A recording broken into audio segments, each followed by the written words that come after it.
Hey, Joe here from Home Studio Corner. Making music in a home studio can be a pretty lonely process.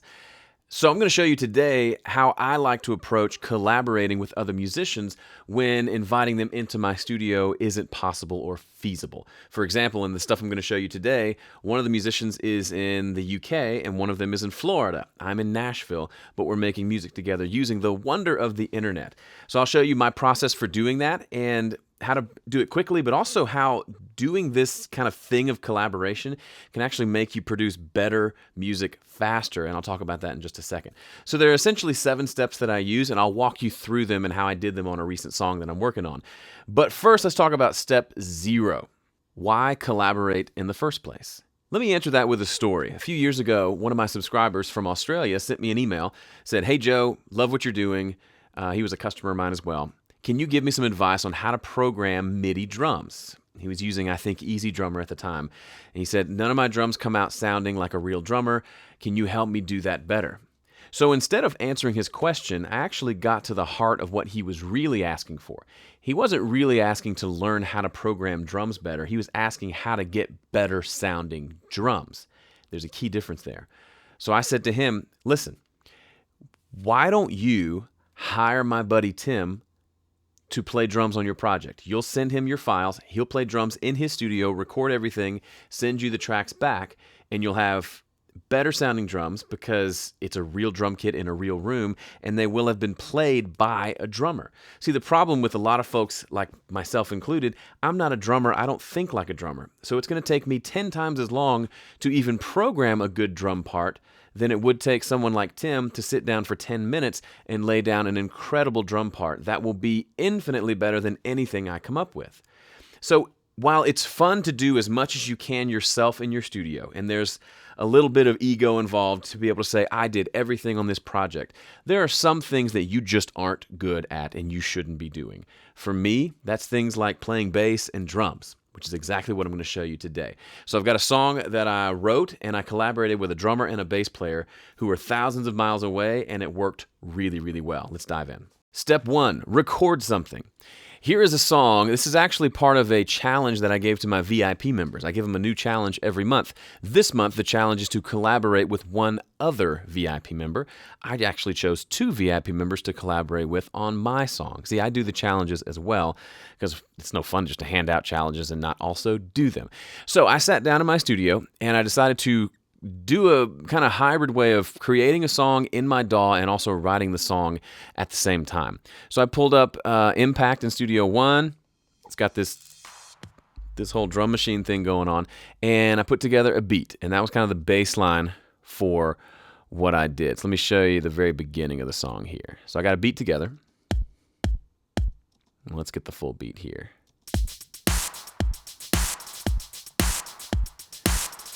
Recorded a few guitars on top of that.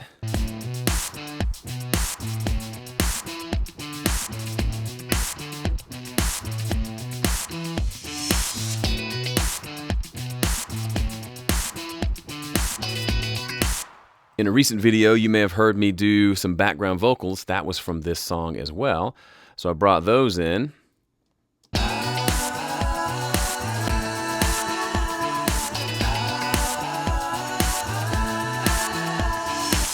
That's the basis for the song. And I went through, wrote the song, came up with a couple of changes to make for the chorus and a turnaround.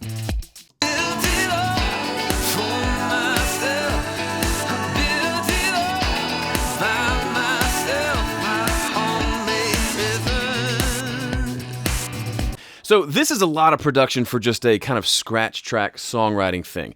It was a hybrid of wanting to write something, but also wanting to start producing it. And then once I get something that feels really fun, hand it off to other musicians. And that's exactly what I did. So step 1, I wrote something and I recorded it, and I'm pretty happy with what it sounds like. Step 2, export the stems to a Dropbox folder. That can be as simple as in Studio One, there's an option to export stems. And I select the channels, the tracks, or just the buses that I want to export.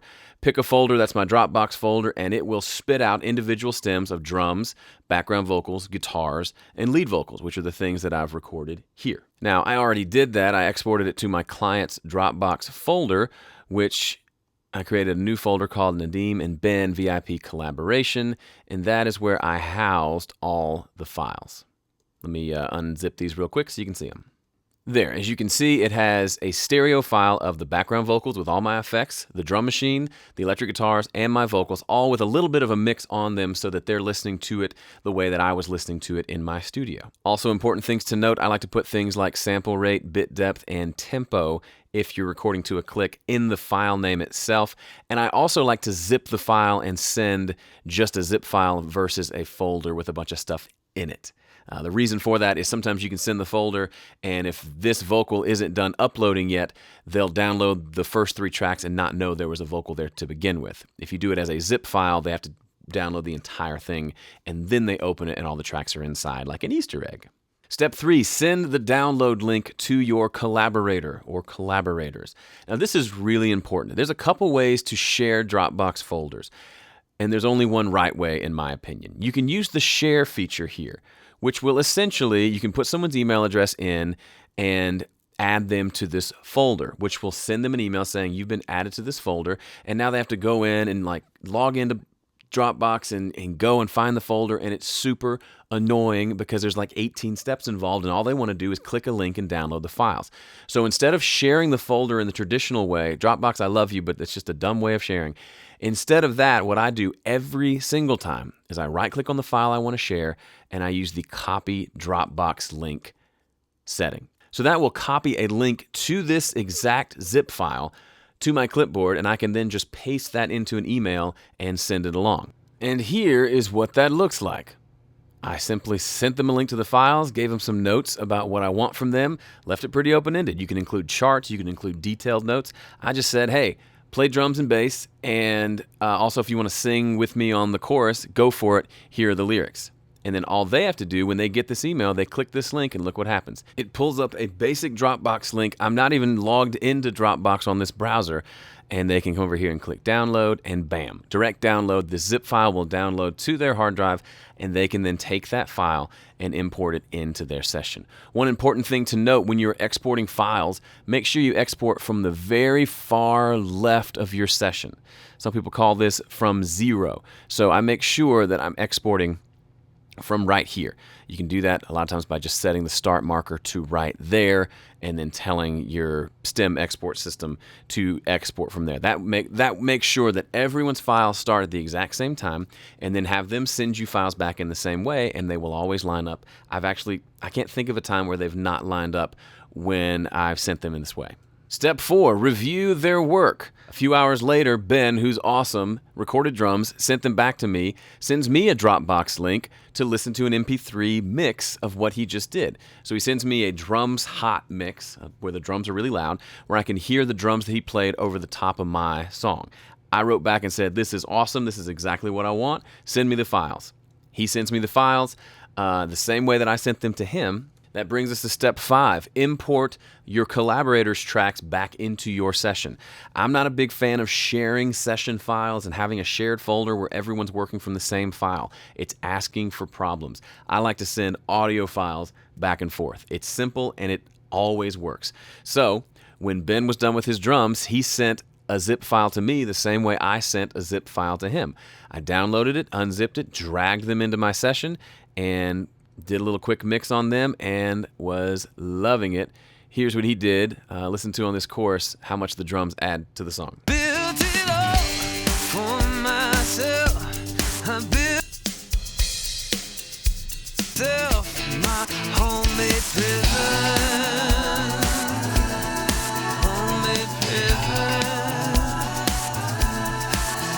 Anyway, still needs to be mixed and all that, but having drums on top of drum machine, super cool. I loved what he did. And he also included a couple of tracks of him singing along with my lead vocal, which just made it all the more fun. So this final chorus has a couple of unison parts that make me very happy.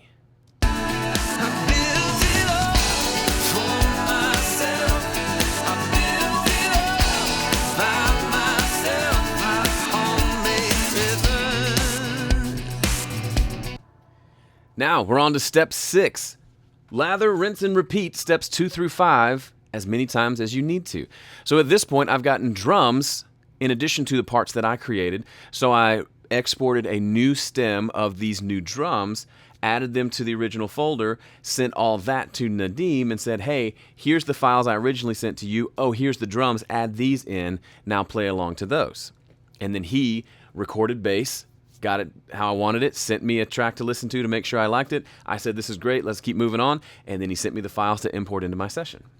Here's his chorus double, here's the bass line that he sent, and I'm just dragging and dropping these puppies into my session. And after just quickly getting it in here, setting levels, I can already tell you, it's awesome. He sent me a vocal and a bass line, and there's a sweet riff going into the first chorus. I built it up for myself.